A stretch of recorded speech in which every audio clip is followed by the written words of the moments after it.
Hi, and welcome back to another Art at Home here at our Fullerton Community Center in the Senior Lounge. As you may see, we have Miss Amy back. How exciting. Yeah. I'm sure you're excited as much as I am.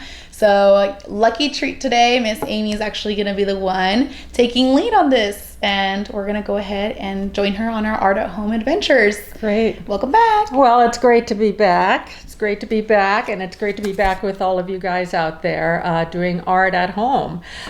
We have a really fun project today that's artistic and decorative. This is a piece of mandala wall art. It's a little wall hanging made out of a wood disc, and it's based on the art of a mandala, and we'll show you some examples of mandalas. The radial symmetry, balance, and the way you work out from the middle to the edges is what makes this work of art especially cool and meditative and beautiful. So I hope you'll enjoy doing wall art mandala. So in your art at home bag, you will be getting a little compass, and if this brings back traumatic memories from high school geometry, we do apologize in advance, but you can also use it for art, okay? And a little teeny tiny round brush, a prepared painted blue wooden disc, a little bit of white acrylic paint, and a teeny tiny little bit of double stick tape. What you'll need to provide in addition to these things, a piece of paper, scratch paper will do, some scissors, and a little tiny bit of water. So let's get started. Okay, the first thing you should do is trace a circle on your piece of scratch paper and cut it out.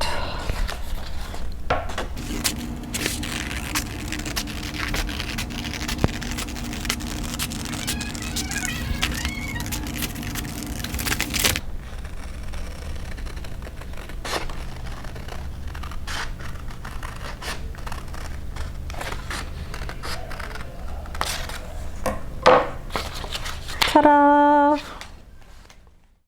And then next, just like you're making a little paper snowflake, remember that, like an elementary school project, you fold it in half and then in half again, so we get quarters.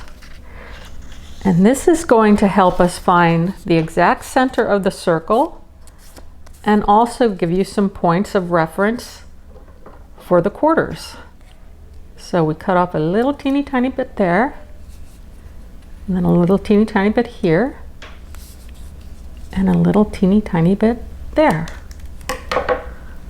Unfolding it, we have a beautiful template that will get you started on your mandala design.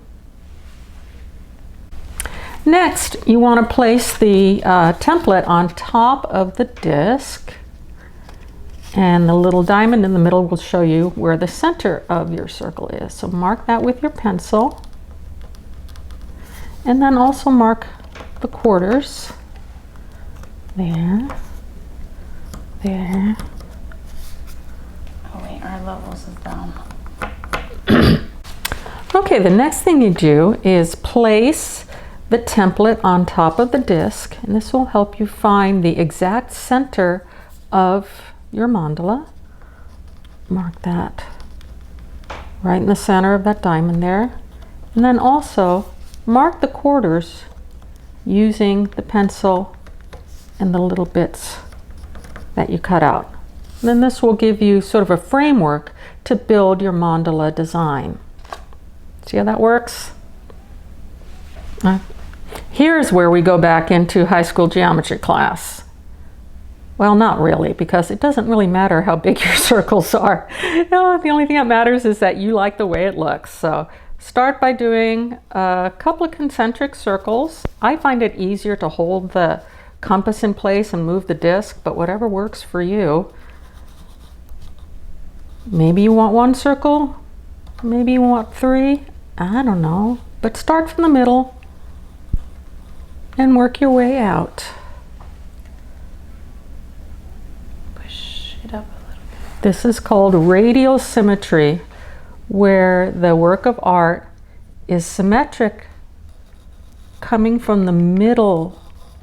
Symmetric meaning balanced from side to side, coming from the middle of the design. And the mandala has radial symmetry. We see mandalas in nature, in flowers, in cut fruit, in an eyeball, seashells, lots of examples in nature of radial symmetry. All right, so you can probably see, see the graphite, the pencil kind of shining a little bit there, and that's just going to be your guidelines for outlining this in white paint. Okay, so you might want to practice a little bit on your piece of paper, maybe getting a clean line. I'm putting a teeny tiny bit of water, mixing it with the paint, and then working from the center out, tracing over my lines. If you've ever put on eyeliner, it's kind of like that. Take your time, be patient, allow the line to be a little bit inconsistent. That's what makes it art and not just something generated by a computer.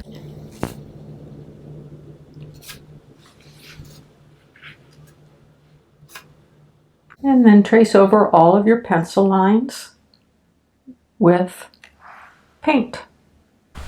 Okay, after you've done the tracing, this is where the creative part comes in.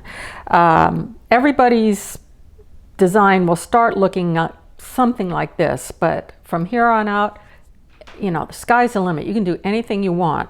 I would just suggest working from the inside out so that you're not leaning on the paint. But even if you do lean on the paint and smear it, you know, it happens. Turn it into a happy accident. So here's where you start working with the idea of radial symmetry. Okay, symmetry means you do it one place, you do it on the other side. Keep the disc moving. Think of things like flower petals. Think about when you cut a tomato and you see that kind of symmetry on the inside. Maybe you're going to do dots. Okay, we've already got a start. Okay, but I want to do more. Let's do, how about we do some triangles? There we go. Triangle here. Move the disc. Do a triangle here. Move the disc. Do a triangle here. Move the disc. Do a triangle here. Part of the beauty of radial symmetry is that there's a rhythm to it. We're all in fours. 1, 2, 3, 4. It's part of what makes this art form not only so beautiful to look at and relaxing to contemplate, but also really, really calming to create. Balance, rhythm, movement. I'm liking it. Okay, so let's do, how about a circle there, or half circle? Little lunette shape. Put that there. Everything is in fours. And everything's working out from the middle. And you want to have a combination of straight lines and curved lines to give some visual interest to your piece. I'm personally a big fan of these wavy lines. If your paint starts to get a little gummy, just dip your brush in a tiny bit of water so that you have flow. Yeah, I'm liking this. Okay, got my curvies. Okay, now I'm going to go with the idea of a blossoming plant here. Okay. See how I'm using my 4 points kind of as reference. Okay. All right, I'm going to go ahead and wrap this up by just doing a series of lines around the outside.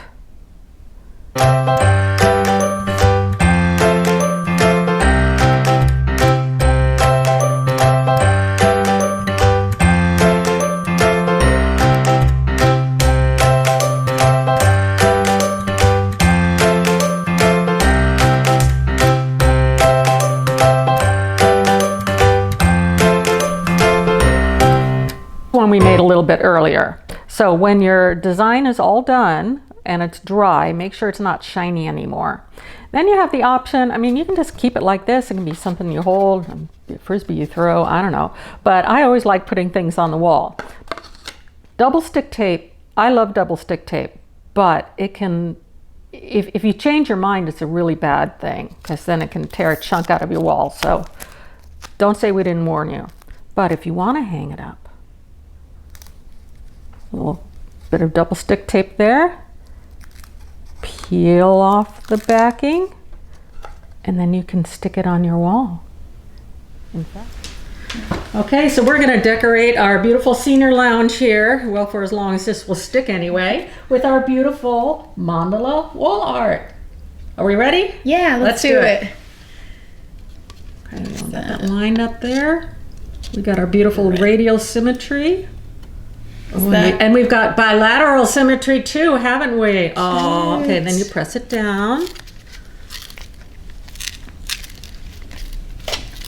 And then you try not to change your mind. Well, thank you for being a part of Art at Home today, and thank you for welcoming me back into your home, and thank you, Sophia, for keeping the love and the art going. We missed you, and we're super excited to have you back. So, one of many projects you guys will see around at our Art at Home program here. But if you'd like to, you can always go ahead and share your drawings at Art at Home with a hashtag, or you can go ahead and, of course, email us with the email down below. Hope to see you guys soon. Stay creative.